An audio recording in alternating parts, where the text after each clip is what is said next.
So this story will be another by Kurt Vonnegut, and it is Harrison Bergeron.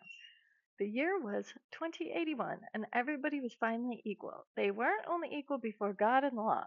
They were equal every which way. Nobody was smarter than anybody else. Nobody was better looking than anybody else. Nobody was stronger or quicker than anybody else. All this equality was due to the 211th and 212th and 213th Amendments to the Constitution and to the unceasing vigilance of agents of the United States Handicapper General. Some things about living still weren't quite right, though. April, for instance, still drove people crazy by not being springtime, and it was in that clammy month that the HG men took George and Hazel Bergeron's 14-year-old son, Harrison, away. It was tragic, all right, but George and Hazel couldn't think about it very hard. Hazel had a perfectly average intelligence, which meant she couldn't think about anything except in short bursts. And George, while his intelligence was way above normal, had a little mental handicap radio in his ear. He was required by law to wear it at all times. It was tuned to a government transmitter early. Every 20 seconds or so, the transmitter would send out some sharp noise to keep people like George from taking unfair advantage of their brains. George and Hazel were watching television. There were tears on Hazel's cheeks, but she'd forgotten for the moment what they were about. On the television screen were ballerinas. A buzzer sounded in George's head. His thoughts fled in panic like bandits from a burglar alarm. That was a real pretty dance. That dance that just did, said Hazel. Huh? Said George. That dance. It was nice, said Hazel. Yep, said George. He tried to think a little about the ballerinas. They weren't really very good. No better than anybody else would have been, anyway. They were burdened with sash weights and the bags of birdshot, and their faces were masked so that no one, seeing a free and graceful gesture or a pretty face, would feel like something the cat drug in. George was toying with the vague notion that maybe dancers shouldn't be handicapped, but he didn't get very far with it before another noise in his ear radio scattered his thoughts. George winced. So did 2 out of the 8 ballerinas. Hazel saw him wince, having no mental handicap herself. She had to ask George what was the latest sound had been. Sound like somebody hitting a milk bottle with a ball-peen hammer, said George. I think it would be real interesting hearing all the different sounds, said Hazel, a little envious. All the things they think up. Said George. Only if I was handicapper general, you know what I would do, said Hazel. Hazel, as a matter of fact, bore a strong resemblance to the handicapper general, a woman named Deanna Moon Glampers. If I was Deanna Moon Glampers, said Hazel, I'd have chimes on Sunday, just chimes, kind of in honor of religion.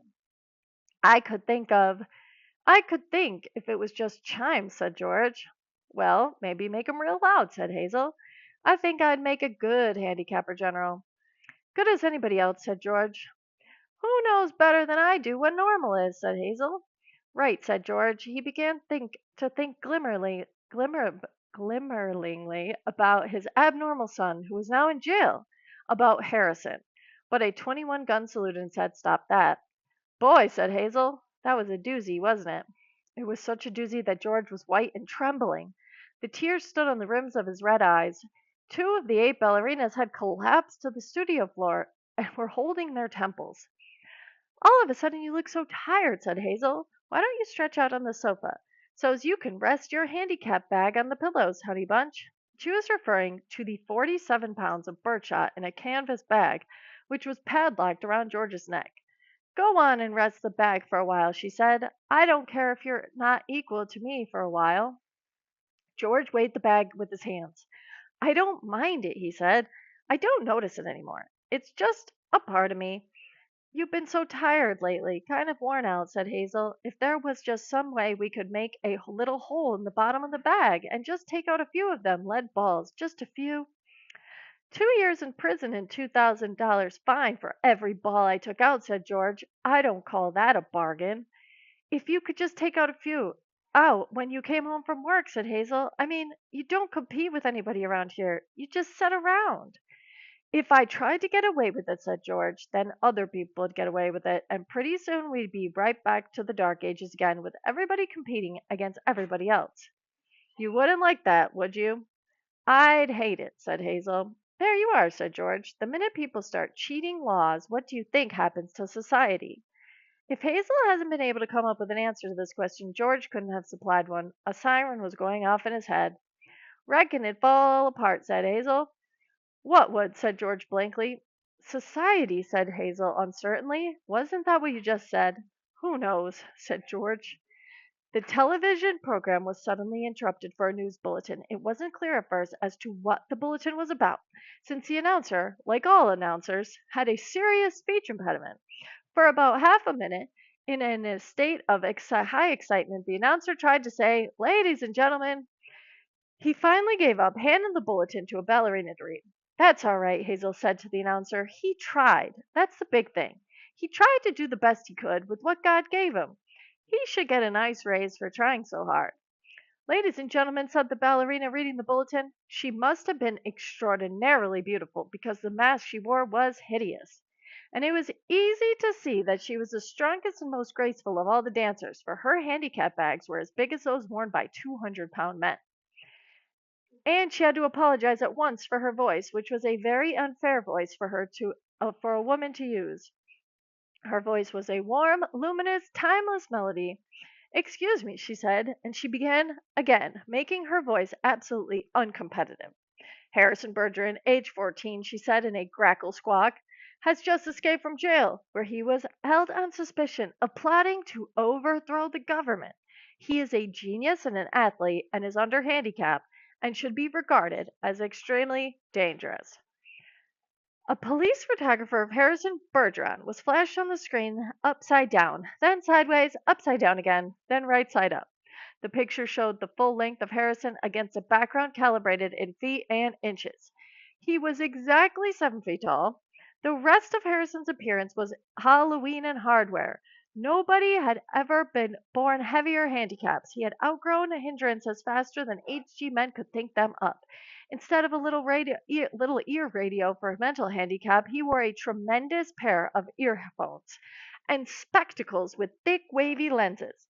The spectacles were intended to make him not only half blind, but to give him wanging headaches besides. Scrap metal was hung all over him. Ordinarily, there was a certain symmetry, a military neatness to the handicaps issued to strong people. But Harrison looked like a walking junkyard. In the race of life, Harrison carried 300 pounds. And to offset his good looks, the HG men required that he wear at all times a red rubber ball for a nose, keep his eyebrows shaved off, and cover even his white teeth with black caps at snaggletooth random. "If you see this boy," said the ballerina, "do not, I repeat, do not, try to reason with him." There was a shriek of a door being torn from its hinges. Screams and barking cries of consternation came from the television set. The photograph of Harrison Bergeron on the screen jumped again and again, as though dancing to the tune of an earthquake. George Bergeron correctly identified the earthquake, and well he might have, for many was the time his own home had danced to the same crashing tune. "My God," said George, "that must be Harrison." The realization had blasted from his mind instantly by the sound of an automobile collision in his head. When George could open his eyes again, the photograph of Harrison was gone. A living, breathing Harrison filled the screen. Clanking, clownish, and huge, Harrison stood in the center of the studio. The knob of the uprooted studio door was still in his hand. Ballerinas, technicians, musicians, and announcers cowered on their knees before him, expecting to die. "I am the Emperor!" cried Harrison. "Do you hear me? I am the Emperor. Everybody must do what I say at once." He stamped his foot, and studio shook. "Even as I stand here," he bellowed, "crumpled, hobbled, sickened, I am a greater ruler than any man who ever lived. Now watch me become what I can become." Harrison tore the straps of his handicap harness like wet tissue paper, tore straps guaranteed to support 5,000 pounds. Harrison's scrap iron handicap crashed to the floor. Harrison thrust his thumbs under the bar of the padlock that secured his head harness. The bar snapped like celery. Harrison smashed his headphones and spectacles against the wall. He flung away his rubber ball nose, revealed a man that would have awed Thor, the god of thunder. "I shall now select my empress," he said, looking down on the cowering people. "Let the first woman who dares rise to her feet claim her mate and her throne." A moment passed, and then a ballerina rose, swaying like a willow. Harrison plucked the mental handicap from her ear, snapped off her physical handicaps with marvelous delicacy. Last of all, he removed her mask. She was blindingly beautiful. Now, said Harrison, taking her hand, shall we show the people the meaning of the word dance? Music, he commanded. The musicians scrambled back into their chairs, and Harrison stripped them of their handicaps too. Play your best, he told them, and I'll make you barons and dukes and earls. The music began. It was normal at first, cheap, silly, false, but Harrison snatched two musicians from their chairs, waved them like batons as he sang the music as he wanted it played. He slammed them back into their chairs. The music began again, and was much improved. Harrison and his empress merely listened to the music for a while, listened gravely as though synchronizing their heartbeats with it. They shifted their weights to their toes. Harrison placed his big hands on the girl's tiny waist, letting her sense of weightlessness that would soon be hers. And then, in an explosion of joy and grace, into the air they sprang. Not only were the laws of the land abandoned, but the law of gravity and the laws of motion as well. They reeled, whirled, swiveled, flounced, capered, gamboled, and spun. They leaped like deer on the moon. The studio ceiling was 30 feet high, but each leap brought the dancers nearer to it. It became their oblivious intention to kiss the ceiling. They kissed it.